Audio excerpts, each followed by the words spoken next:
जनाब अली मोहम्मद साकिब साहब ने, जनाब हाजी बाग हुसैन राठौर साहब। सियासत में कदम रखने के बाद इतना लंबा अरसा रहा हो, मेरे पुंछ के दौरों के दरमियान कुछ सियासी हालात ऐसे रहे, कुछ रियासत के हालात बिगड़े हुए थे, एक दूरी सी बनी। बीच बीच में हमारे सदर मोहतरम जनाब फारूक साहब ने एक दो दौरे किए, लेकिन मैं कर नहीं पाया। और आज अल्लाह का शुक्र है कि एजाज जान और इनके साथियों ने मुझे ये मौका दिया और आप सबसे आज मुखातिब होने का मुझे एक मौका मिला। एजाज जब अपनी तकरीर कर रहा था, बड़े काम गिने, कहीं ये पुल, कहीं वो सड़क, कहीं यहाँ पे दफ्तर, कहीं वहां पे स्कूल, कहीं यहाँ पे अस्पताल, और नहीं था उनका कहना। 2009 से 2014 जब एजाज एमएलए थे, मुझे खुशकिस्मती हुई कि जम्मू कश्मीर का मैं 6 साल नहीं रहनी चाहिए कि सिर्फ शहर श्रीनगर या शहर जम्मू में काम होते हैं, दूर दराज इलाकों में काम जो है वो भी दिखने चाहिए थे लोगों को। जो जो स्कीमें आई मरकज की तरफ से, चाहे वो महात्मा गांधी नरेगा हो, चाहे नेशनल रूरल हेल्थ मिशन हो NRHM, चाहे सर्व शिक्षा अभियान, पानी की स्कीम है, बिजली की स्कीम है, कोशिश तो यही रही कि हम उन स्कीमों का फायदा लोगों तक पहुंचाएं।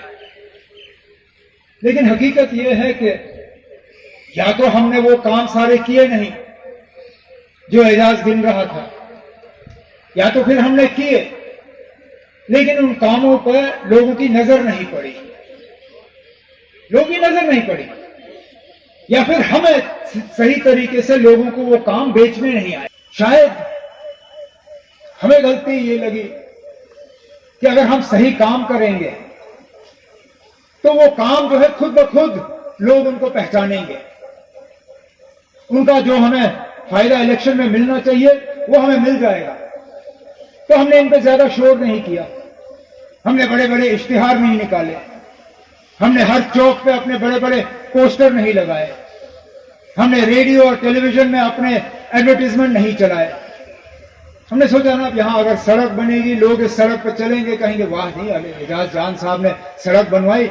जरूर जब के नौजवानों को कि उनको ये तसल्ली हो कि हां मेरा मुस्तकबिल जो है वो बेहतर है। हमारी बहनों को क्या दिखा रहे हो? यहां कुछ दिया नहीं, जम्मू कश्मीर के बाहर वो जा नहीं सकते। डर लगता है आज जम्मू कश्मीर से बाहर जाने में। एक ऐसा माहौल बना हुआ है मुल्क में जहां सबसे पहले निशाना बदकिस्मती से मुसलमान। एक बहुत ही खतरनाक खेल खेला जा रहा है, लोगों के जज्बात को जो है उछाला जा रहा है, हर चीज पे हमला। हमारे मस्जिदों पे आजान होती है, उस पर तकलीफ।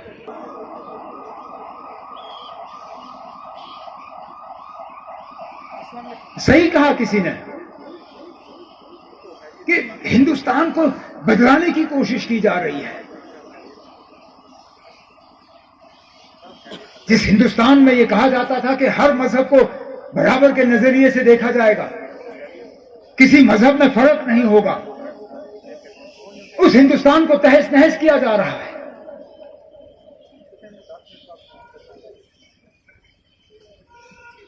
और आज भी वो हमें शक की नजर से देखते हैं। हम नेशनल कॉन्फ्रेंस वालों, समझ में नहीं आता हमारी खता क्या है, आखिर हमने किया क्या? मुल्क के साथ जुड़े रहे, कुर्बानियां दी, हजारों के तहदाद में हमारे वर्कर मारे गए, जम्मू साइड में भी, कश्मीर साइड में भी। कितने मेरे साथी यहां स्टेज पे बैठे हुए जिन पे हमले हुए हैं, जो बाल बाल बचे। अब हमारी गलती सिर्फ ये कि हमने पड़ोसी मुल्क के साथ दोस्ती की बात की। जब वो करे तो ठीक, जब हम करें तो एंटी नेशनल। अरे हमने क्या कहा सरहदों पे ये बंदूकें जो है इनको खामोश करो, सरहद के आसपास रहने वाले लोग जो हैं उनको अमन की जिंदगी जो है गुजरने दो,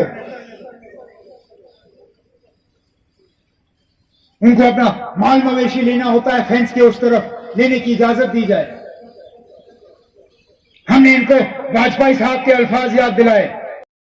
उसके उस जिले में है जिसका सबसे ज्यादा 1947 की जो तकसीम हुई तो उसका अगर सबसे ज्यादा इस रियासत में कहीं असर हुआ वो पुंछ और तो उसके गोले इस पुंछ के शहर पे भी पड़ते थे। अब अल्लाह ताला का फजल है कि ये जो दो बड़े मुल्क हैं इन्होंने सीज फायर का ऐलान किया और यहाँ पे बॉर्डरों पे जो सीज फायर हुआ तो कई सालों के बाद यहाँ के लोगों ने राहत महसूस की। शेरे कश्मीर का, उनकी जमात का, डॉक्टर फारूक साहब का, उमर साहब का, इनका भी हमेशा यही कहना था कि इन बॉर्डरों पे अमन होना चाहिए, यहाँ पे सीज फायर होना चाहिए, यहाँ पे रास्ते खुलने चाहिए, यहाँ पे ट्रेड होनी चाहिए और खास तौर पे बॉर्डर पे जो कुछ हो रहा था उसको बंद करने के लिए चाहे उमर साहब वजीर ममलकत थे फॉरेन अफेयर्स के, तब भी इन्होंने बात की।